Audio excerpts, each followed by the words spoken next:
Welcome to lesson 3, Get Rapport and Keys to Hypnosis. Okay, when the client arrives, you've kind of already got an element of all rapport because they already believe in you as the authority figure thanks to your advertising and also the sizable fee you're charging and the fact that they've had this questionnaire to follow already that they've had to complete and send back to you in advance.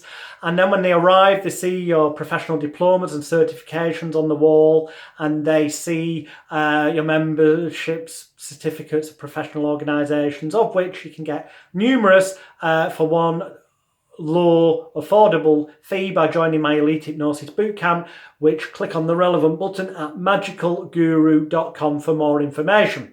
Now, when they arrive, you already know their name from their questionnaire, so you can go up to them and say, "Hi, nice to meet you, John. Is that what your friends and close family call you?" So you welcome them, shook them by the hand. "Nice to meet you, John," or "Nice to meet you, Sarah. Is that what your close friends and family call you?" And immediately they will either answer yes or no. If they say yes, your response is, "That's great. Would it be okay for me to call you that today?" If they say no, you say, "Oh, what do your close friends and family call you?" And they will tell you. It may be a nickname or it may be a shortened version of their name. Once they've told you this, you say, "Oh, that's great. Would it be okay if I call you that today?" And you get them to say yes. In either case, the idea is you find out what their friends and family, people they already trust implicitly and have great rapport with, call them, get permission from them that you can call them that. And the moment they say consciously out loud to you, yes, you can call them by that name that their trusted loved ones, family and friends who they already have a rapport with use, then they're giving instructions to their unconscious mind that you've got the same level of trust and rapport as those family members and friends, and that's the rapid way to get rapport at the start of your session with ease. The keys to hypnosis, well, they are as follows. Step 1, belief and expectancy. Step 2, disorientation and confusion. Step 3, suggestion and repetition. Step 4, relaxation and sleep. Belief and expectancy is built up by your advertising, by the price you charge, by the confidence you transmit out that this will work, the confidence you transmit to the client, your diplomas on the wall and all those other things.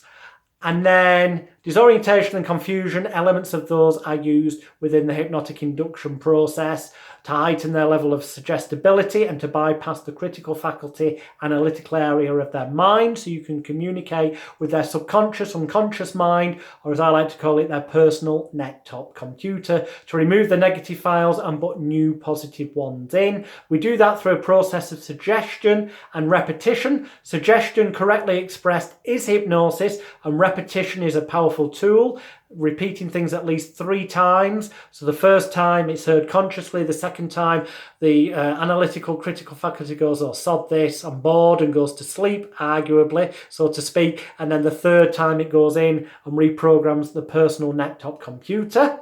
And that leads to arguably relaxation and sleep, hypnotic sleep. It's not real sleep. However, arguably a hypnosis state is that of REM, where the eyes are moving rapidly under the eyelids like they do when you're asleep at night and start having dreams. When you have dreams, you're accessing your unconscious, subconscious mind, your imagination.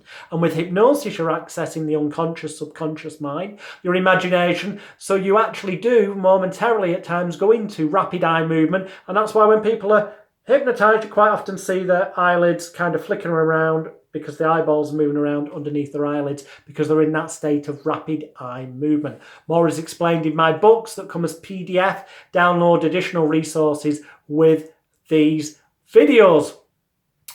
Now, the true key to why all therapies work is this. The client that comes to you will have whatever habit, addiction, fear or phobia they've got, other than what I said in the last lesson about they've already come to a point more than likely where even if they're not consciously aware, they know deep down something's not right and they know that they could make those changes for themselves. They know the time is right, but deep down they've probably got an instinct without realising it. If they just did it themselves, like a click of the fingers, that people would start to criticise and go, why didn't you do it sooner? And then they'd feel shame and blame and guilt and regret. So by going to a therapist, they remove all that self-blame, shame, guilt and regret, and you create that safe environment for them to change and give them permission to change so they can leave all that baggage behind in your consulting room and remove all that self-blame, shame, guilt and regret from themselves, so that when they see people, they can go, wow, this therapist helped me make these changes, and then there's nothing to be criticised. The truth is, though, that anyone who has a problem of any kind, it's because they've got an imbalance or something missing within them in their levels of self-confidence or self-image or self-esteem or self-control, which could also be known as willpower.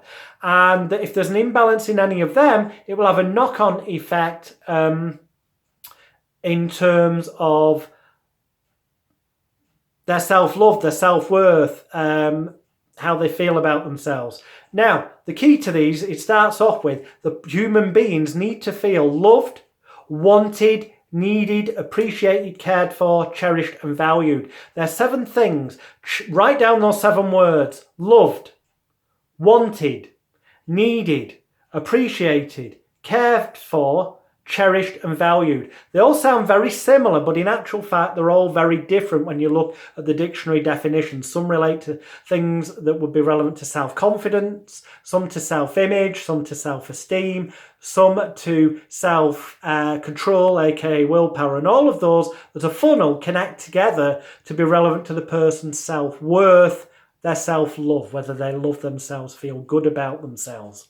Now, if there's an imbalance in any of them, they don't feel fully loved, wanted, needed, appreciated, cared for, cherished or valued, an imbalance in any of them or an absence in any of them, it'll have a knock-on effect on either their self-confidence, their self-image, their self-control, or the self-confidence. And if there's an imbalance in any of them, it'll have an ultimate effect on their self-worth, their self-love, whether they love themselves, okay? And if there's knock-on effect there, then it will manifest as some form of habit, addiction, fear, phobia, emotional or health issue. Because physical health issues can be caused through stress, which can be caused by those things. Explained more fully in the books that accompany this course in PDF format.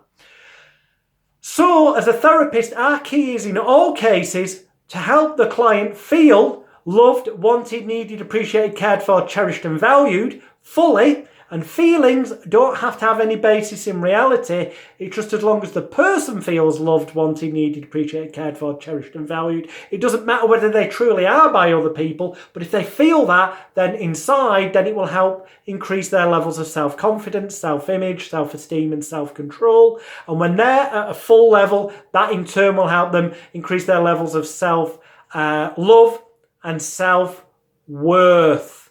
Their internal them.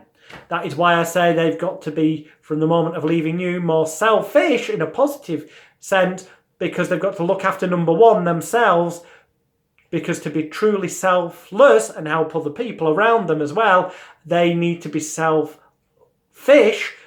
pay attention to themselves and make sure they feel loved, wanted, needed, appreciated, cared for, cherished and valued, so that their self-confidence, self-image, self-esteem, self-control is high, so that their self-worth and self-love is high, which may seem that means they have to be selfish, but it's positive selfishness, because when they're operating on 100%, firing positively on all cylinders and giving positive messages to the personal laptop computer, then they'll be a more confident, happy, healthy, relaxed individual, able to help other people more effectively. So that is our real job as a therapist. Whatever habit, addiction, fear or phobia people come to us with, it's about making them feel better. And as you'll find out later, my complete mind therapy approach is like a laser-guided missile at doing that to help people. And that's why I include the script for it within this download package, along with full instructions on how to use it safely, competently and confidently with your clients. I'll see you in the next lesson.